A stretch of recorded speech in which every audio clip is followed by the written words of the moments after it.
Hello guys, welcome back to my channel. Today I'm going to be talking about like general tips and like what to do in the event Revisiting Youth. Now note that this event is like a board game, so the grinding is actually pretty okay. Then you can get free SR Fin by just doing tasks and then just level up all the way until level 30, which you can get this if you buy the tier list. Okay, you can get Vyn SR at like level 1 already, but I don't suggest you buy the pass unless you're after the invitation. But other than that, the rest of the materials aren't like super worth to pay because they're all grindable or like farmable rather. So yeah.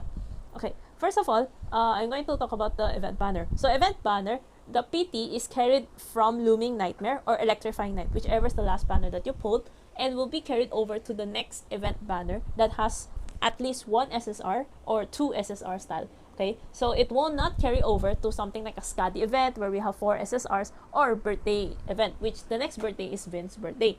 So Vin's birthday banner will be carried from Artem's birthday banner. Okay, so those two are separate PT. Okay, now to skip this banner or not is up to you. The cards itself are actually pretty decent. Like they have quite decent stats, especially for Luke SR card, while the other two are like buff cards. Okay, so it's optional if I were you. Okay, if you were saving for another SSR like Kufeng, then I suggest you save for Kufeng or second anniversary. But other than that, yeah, it's up to you. Anyway, if in case you did not get this SSR or SR, then it will carry over to this one, this rotation banner. Okay, so it will come as a rate up sooner or later. Okay, just no one knows when. Okay, now back to here. Remember that at level 30 you can get free Vyn SR. Okay, here. So how do you get the EXP? You do this task. Now the tasks are split into daily, weekly, and event long. Okay, so dailies is basically just roll the dice 10 times and visit the event. Then weekly is you have to land on certain tiles X times or go around. Okay, so example, make 3 rounds just means that you have to pass by the go tile 3 times. Okay, and then others are like event long, while the limited item is the badge. Okay, as we don't know when badges have reruns so far. Okay, now our goal to get the badge is to visit the classroom cafe 6 times. So how to get the cafe?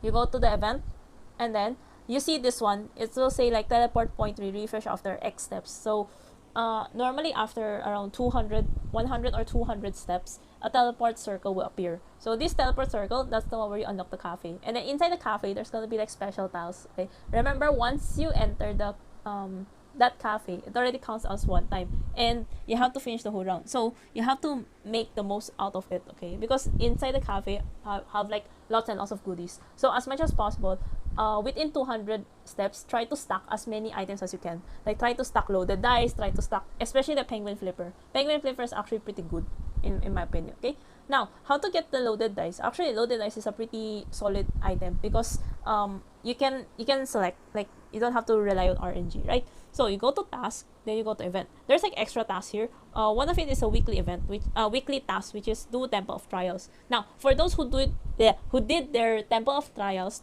last Monday instead of today, then it's fine because the event task counts from today, and then count 6 days. So it will technically reset on a Wednesday, and Temple of Trials resets on a Monday. So you're safe. You can just wait for next Monday to reset, then just do it again. Okay. So yeah, every day you just need to burn 240 AP. 240 AP is doable as long as you log in twice a day because the maximum cap is 160 for those who are level 80 players. Okay, so especially those who are lower level, you have to log in multiple times in the day so that your stamina would not cap and your dice capacity will not cap either. Okay, because the dice here, okay, it's over 30. So technically you can you have 30 hours. Okay, because one die recovers every single hour. Okay, now next, general tips. Try, whenever you land on a job tile, try to stack as many jobs as you can without using the loaded dice. Okay, treat loaded dice like an emergency dice thing. Okay, because they're actually like they're limited items technically speaking, so you can only earn them via like stepping on certain tiles or earning through daily tasks, weekly tasks. So in a sense, it's kind of limited. So I suggest to like stack up the jobs like what I'm doing here. I think the maximum you can stack is around 4 to 5 jobs. Okay, now once you stack the jobs, okay, try to cram, quote unquote, cram your jobs. Okay, so as you can see here, I have a second job that says 7 turns to for the job to cancel and 2 turns left. Now, why I said stacking is because there's a chance for you to get another job along the way, and it will tell you to land on a certain tile. So example, in my case, I have job 1 that tells me to land on a gift cell, and job 2 that lands also on a gift cell. So in a sense, I can complete 2 jobs in one, right? So since I have 2 turns left, try to look somewhere ahead of you. So for example, you landed on this tile, this job, and it requires you to go land on a wealth tile. At least you have some wealth tiles ahead, right? So in a sense, you can use your loaded dice, right? So in my case, since I have 2 turns left, okay, I can opt to use the loaded dice. 1, 2, 3. Let's go for the 4. Yeah, okay. Yeah, see, one job, 2 job. Yeah, finish 2 jobs, easy, right?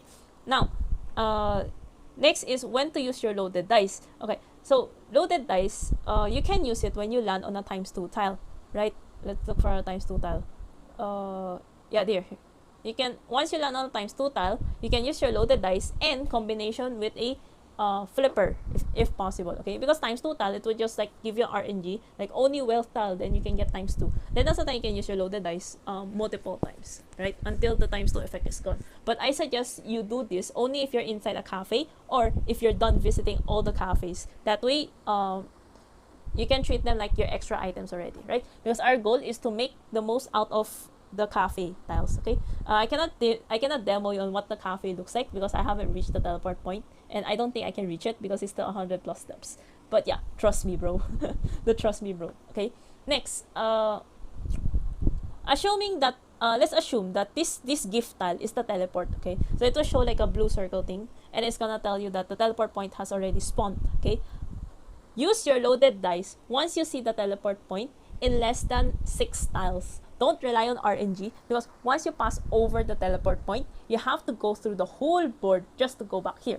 And what's worse is that this steps count will not reset. Okay, so it will be like 0 steps before the teleport because the teleport already spawned, right? So if you walk past it, you have to walk a lot of steps, right, just to go around the whole board, and then these steps will not decrease because the teleport point already spawned. Okay, so that will waste quite a lot of steps, and if you're that type of player that isn't super active due to real life stuff, then this could hinder your progress, okay? So might also just jump into the teleport point. It's okay to sacrifice 1 to 2 cafes, but like, yeah, you get what I mean, okay? Next, how to get penguin flippers, okay? What does penguin flipper do? Penguin flipper just does like for every step ahead of you, like 5 to 6 steps ahead of you, you will get every single reward, okay? So it's best if you combine a ×2 tile and a penguin flipper and a loaded dice or rollerblades, okay? So as much as possible, try to have those 3 items when you're inside the cafe, especially in the type of cafe that has the ×2 tile in it. That way, you can get a lot of the event rewards, okay? So I will post a sample from the previous event, Electrifying Night. I'll post that link in the description or in the pinned comment and show you how to get 300 event currencies in one go using that combination, okay? Now, again, how to get penguin flipper. One is you can answer what the butler or that old man, when he asks you something, there's a chance you can get that one. Or when you land on this cake, okay, after some certain level, it will give you that one as a gift as well, and you can choose, okay? Now, once you get into this cake, okay, prioritize getting loaded die first, okay? Once you unlock rollerblade, then you get rollerblade, because rollerblade is immediately 10 tiles ahead, wherein loaded dice maximum is 6. So in a sense, it's more steps and more steps closer to your teleport. So that way you could get the badge earlier, in a sense, okay? Whichever comes first, the rollerblade or this boss voucher or this flower, you can choose either of it, whichever that you are more desperate on, because this flower, okay, this flower cookie thingy will level up your cake upon using it. And one of the event quests is you need to level up that cake to level 10, okay? How to level up that cake? After a certain, like, every time when you step on the cake tile, you will level up, okay? So the higher the level of your cake, the more rewards you can get. So I would suggest you get some flower cake until you can reach like a penguin flipper or a boss voucher, whichever comes first, okay? Or the rollerblades, whichever comes first, okay? So for example, if you reach level 4, there's only the rollerblades without the boss voucher, then get the rollerblades over the loaded dice, okay? I hope that makes sense, right? Now, what does this boss voucher do? Okay, boss voucher allows you to call the boss immediately. Okay, now that boss is a rabbit, if I'm not mistaken, and it will require you quite a lot of deck power. Like if you can choose the difficulty between easy, medium, hard. Okay, if you choose the medium, it's around 110k if I'm not mistaken. So if you're a low level or like an early game beginner, I would suggest you choose the easy, unless you have like patience. Unless you have patience, like you can choose the hard immediately, because that's what I did when I was starting out in my other account. So I immediately jumped to the hard difficulty, and it took me 6 rounds just to beat the boss. At the time, the boss HP was 120k. I only have like 25,000 deck power. So like the struggle to like beat the boss 6 times and just trailing it behind it just frustrates me sometimes. But yeah, it depends, because every time when you didn't finish the battle, it will move ahead for like 7 tiles. So you have to chase after it, which will consume you quite a lot of dice and like time and patience as well. So yeah, it's up to you. The rewards are S chips. So is it worth it? I would say semi worth it. So yeah. Now, lastly is this thing, the event currency.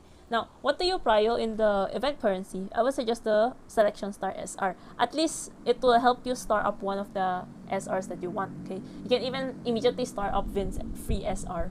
Okay, next is the furniture voucher. Why furniture voucher? Because it's one of the hardest things to get in the game, because it's very limited. Unlike stallions, you can do it in any stages like that. Okay, after these two, I would suggest getting anything that you think is needed for you. So for example, you're lacking Stellan because you want to 10 a skill, then you get Stellan. If you're lacking deck power, then you can get the EXP chip or the talent materials. I mean skill materials.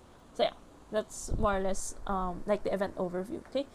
Now I can't demo you on like what the boss looks like, because I can't drag the boss out. So yeah. Anyways, hope this video helps in this board game event, and I hope your gacha pulls turns out solid. So yeah, until then, I'll see you in the next video. Bye bye.